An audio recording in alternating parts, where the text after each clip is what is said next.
Shut up. Earthquake. So this is a continuation of what Extreme Energy is doing. And yeah, I'll continue that.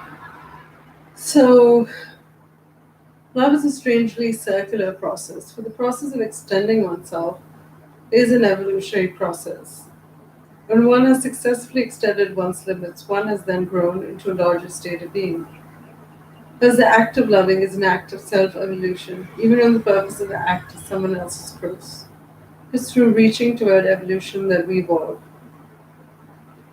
Third, this unitary definition of love includes self love with love for the other. Since I am human and you are human, clearly, unless you're some kind of Martian, to love humans means to love myself as you. To be dedicated to human spiritual development is to be dedicated to the race of which we are part, and this therefore means dedication to our own development as well as theirs, which is my channel, Satori Sensei. And that's what I do here. And that's what I want to do. I don't really care. Um, of course, I want this channel to really grow. Of course, I want to reach as many people as possible, but people who don't really believe in what I'm doing and whatever else, like, you know, it's up to you. I don't really give a damn. Frankly, my dear, I don't give a damn. Still gonna continue, so. Um, Indeed, as has been pointed out, we are incapable of loving another unless we love ourselves, just as we are incapable of teaching our children self discipline unless we ourselves are self disciplined. It's actually impossible to forsake our own spiritual development in favor of someone else's. We cannot forsake self discipline and at the same time be disciplined in our care for another. We cannot be a source of strength unless we nurture our own strength. So we can't really like be there for anyone unless we're there for ourselves. And as cliche as it sounds, there's so many ways in which that is true. Unfortunately, or fortunately, however you take it. Um, I believe it will become clear that not only do self love and love of others go hand in hand, but that ultimately they are indistinguishable. Fourthly, the act of extending one's limits implies effort. One extends one's limits only by exceeding them, and exceeding limits requires effort.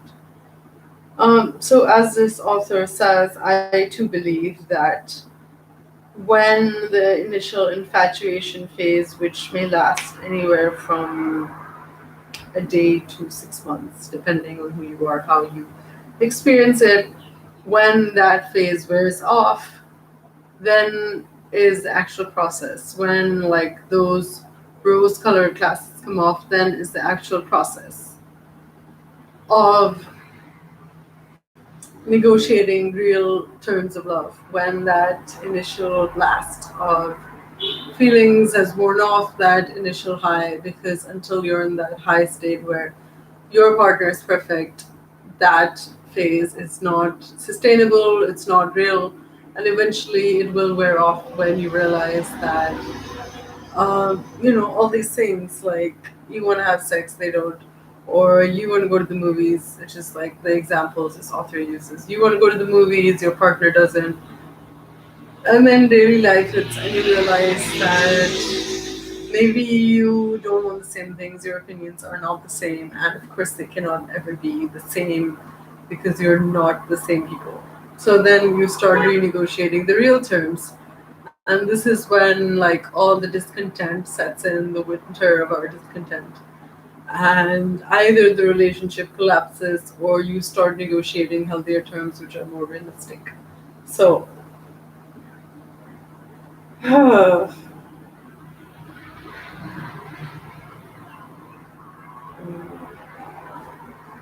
when we love someone, our love becomes demonstrable or real only through our exertion.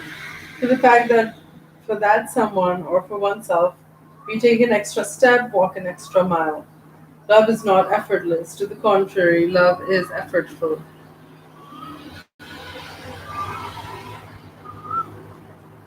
Finally, by use of the word will, I have attempted to transcend the distinction between desire and action.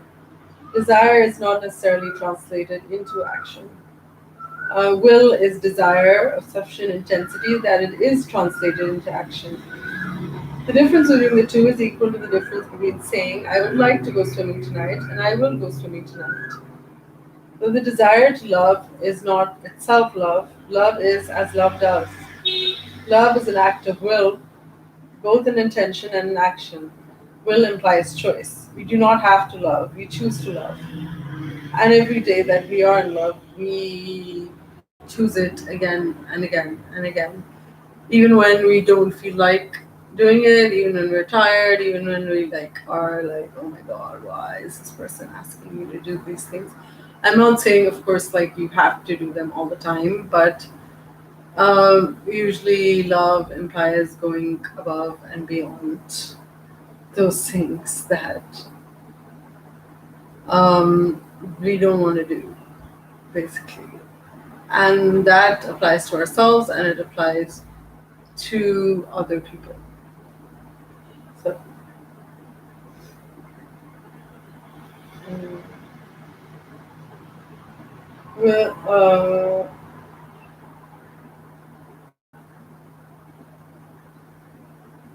we do actually exert ourselves in the cause of spiritual growth. It is because we have chosen to do so. The choice to love has been made in that regard. So, love is something which causes suffering to a lot of people as they attempt to make sense of their own experiences. Some of this suffering seems unnecessary since popular misconceptions could be made less popular through the teaching of a more precise definition of love. So, falling in love. Falling in love is subjectively experienced in a very powerful fashion as an experience of love. The experience of falling in love is specifically a sex linked erotic experience. We do not fall in love with our children even though we may love them very deeply. We do not fall in love with our friends of the same sex unless we are homosexually oriented, even though we may care for them greatly. We fall in love only when we are consciously or unconsciously sexually motivated. The experience of falling in love is invariably temporary. Sooner or later, we fall out of love if the relationship continues long enough. The feeling of ecstatic lovingness that characterizes the experience of falling in love always passes. Honeymoon always ends. Bloom of romance always fades. So it's important to know what ego boundaries are to understand what love is. And from what we can ascertain by indirect evidence, it appears that the newborn infant, during the first few months of its life, does not distinguish between itself and the rest of the universe. It moves its arms and legs, the world is moving for that infant. When it is hungry, the world is hungry. When it sees its mother move, it is as if it is moving. When its mother sings, the baby does not know that it is itself not making the sound, cannot distinguish itself from the crib, room, and its parents. Inanimate and inanimate, animate and inanimate are the same. There is no distinction yet between I and thou, it and the world are one. No boundaries, no separation, no identity. But with experience, the child begins to experience itself, namely as an entity separate from the rest of the world. When it is hungry, mother doesn't always appear defeated. When it wants to play, mother doesn't always want to play. The child then has the experience of its wishes not being its mother's command. Its will is experienced as something separate from its mother's behavior. A sense of the me begins to develop. This interaction between the infant and the mother is believed to be ground out of which the child's sense of identity begins to grow. It has been observed that when the interaction between the infant and its mother is grossly disturbed, if there's no mother, no satisfactory mother substitute, or when, because of mental illness, mother is totally uncaring or uninterested, then the infant grows into a child or adult whose sense of identity is grossly defective in the most basic ways. So, as the infant recognizes its will to be its own and not that of the universe, it it begins to make other distinctions between itself and the world. When it wills movement, its arm waves before its eyes, neither the crib nor the ceiling move. Thus, by the age of 1, the child learns that its arm and its will are connected, and therefore that its arm is its, and not something or someone else's. In this manner, during the first year of love, we learn the fundamentals of who we are and who we are not, what we are not. By the end of our first year, we know that this is my arm, my foot, my head, my tongue, my eyes, even my viewpoint, my voice, my thoughts, my stomach ache, my feelings. We know our size, our physical limits. These limits are our boundaries. The knowledge of these limits inside our minds is what is known as ego boundaries. So, the development of ego boundaries is a process that continues throughout childhood into adolescence and even into adulthood. But the boundaries established later are more psychic than physical. The age between 2 and 3 is typically a time when the child comes to terms with the limits of its power. While before this time the child has learned that its wish is not necessarily its mother's command, it still clings to the possibility that its wish might be its mother's command, and the feeling that its wish should be her command. It is because of this open feeling that we talk about the terrible twos. Um, 2-year-old tries to give orders to its parents, siblings, family, pets. By the age of 3, the child has usually become more tractable, mellow, and accepted reality of its own relative powerlessness. Still, the possibility of omnipotence is such a sweet, sweet dream that it cannot be completely given up, even after years of very painful confrontation with one's own omnipotence. Although the child of 3 has come to accept the reality of the boundaries of its power, will continue to escape occasionally for some years to come to a world of fantasy in which the possibility of omnipotence still exists, whether it's the world of Superman, Captain Marvel, Spider-Man, superheroes eventually too are given up. By the time we reach mid-adolescence, young people know that they are individuals confined to the boundaries of their flesh and the limits of their power, each one relatively frail, impotent, existing only by cooperation with a group of fellow organisms called society. They're not particularly distinguished, yet they're isolated from others by their individual identities, boundaries, and limits. It is lonely behind those boundaries. Some people, psychiatrists call schizoid, because of unpleasant, traumatizing experiences in childhood, perceive the world outside of themselves as unredeemably dangerous, hostile, confusing, unnurturing. Such people feel their boundaries to be protecting, comforting, and find a sense of safety in their own loneliness. But most of us feel our loneliness to be painful and yearn to escape from behind the walls of our individual identities to a condition in which we can find more unified, in which we can be more unified with the world outside of ourselves. The experience of falling in love allows us this escape temporarily. The essence of the phenomenon falling in love is a sudden collapse of a section of an individual's ego boundaries, permitting one to merge his or her identity with that of another person. The sudden release of oneself from oneself, the exclusive pouring out of oneself into the beloved, and the dramatic surcease of loneliness accompanying this collapse of ego boundaries is experienced by most of us as ecstatic. We and our beloved are one, loneliness is no more. In some aspects, certainly not all, the act of falling in love is an act of regression. The experience of merging with the loved one has in it echoes from the time when we merged with our mothers in infancy. We experience again this sense of omnipotence which we had given up in our journey out of childhood. All things seem possible. We feel we can conquer all obstacles. We believe the strength of our love will cause the forces of opposition to bow down and uh, to bow down in submission, melt away into the darkness. All problems will be overcome. The future will be all light. The unreality of these feelings, when we have fallen in love, is essentially the same as the unreality of the 2-year-old who feels itself to be king of the family and the world with power unlimited. Just as reality intrudes upon the 2-year-old's fantasy of omnipotence, so does reality intrude upon the fantastic unity of the couple who have fallen in love. Sooner or later, in response to the problems of daily living, individual will reasserts itself. He wants to have sex, she doesn't. She wants to go to the movies, he doesn't. He wants to put money in the bank, she wants a dishwasher. She wants to talk about her job, he wants to talk about his. She doesn't like his friends.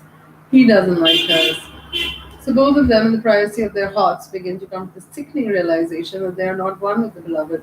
The beloved has and will continue to have his or her own desires, tastes, prejudices, and timing different from the others. One by one, gradually or suddenly, the ego boundaries snap back into place. Gradually or suddenly, they fall out of love.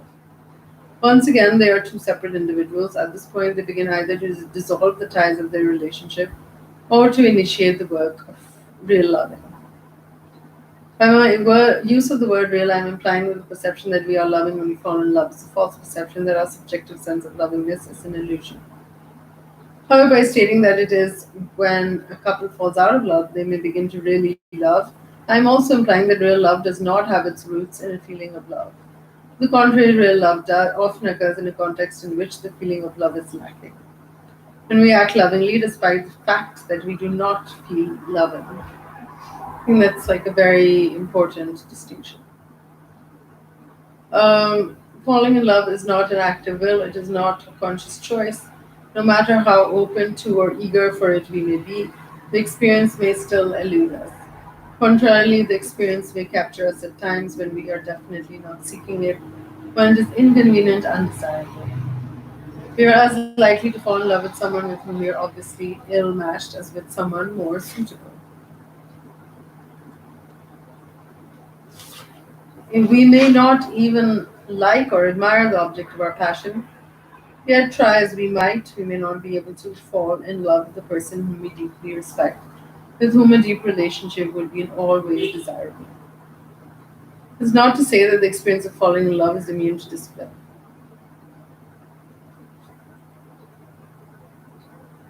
Um, Falling in love is not an extension of one's limits or boundaries. It's a partial and temporary collapse of them. The extension of one's limits requires effort. Falling in love is effortless. Lazy and undisciplined individuals are as likely to fall in love as energetic and dedicated ones. Once the precious moment of falling in love is past and the boundaries have snapped back into place, the individual may be disillusioned. It's usually none the larger for the experience. When limits are extended or stretched, however, they tend to stay stretched. Real love is a permanently self enlarging experience. Falling in love is not. Falling has, in love has little to do with purposefully nurturing one's spiritual development. If we have any purpose in mind when we fall in love, it is to terminate our own loneliness and perhaps ensure this result through marriage. Certainly, we are not thinking of spiritual development. Indeed, after we have fallen in love and before we have fallen out of love again, we feel that we have arrived, that the heights have been attained, that there is both no end and no possibility of going higher. We do not feel ourselves to be in any need of development. We are totally content to be where we are. Our spirit is at peace, nor do we perceive our beloved as being in need of spiritual development. To the contrary, we perceive him or her as perfect, as having been perfected. We see any faults in our beloved, we perceive them as insignificant. Little quirks or darling eccentricities that only add color and charm. If falling in love is not love, then what is it other than a temporary and partial collapse of ego boundaries? I do not know. The sexual specificity of the phenomenon leads me to suspect that it is a genetically determined instinctual component of mating behavior. It can be like a mating dance. In other words, the temporary collapse of ego boundaries that constitutes falling in love is a stereotypic response of human beings to a configuration of internal sexual desires and external sexual stimuli, which serves to increase the probability of sexual pairing and bonding so as to enhance the survival of the species. Or to put it in another rather crass way, falling in love is a trick that our genes pull on our otherwise perceptive mind to hoodwink or trap us into marriage. On the other hand, without this trick, this illusory and inevitably temporary regression to infantile merging and omnipotence, many of us who are happily or unhappily married today would have retreated in wholehearted terror from the realism of the marriage vows.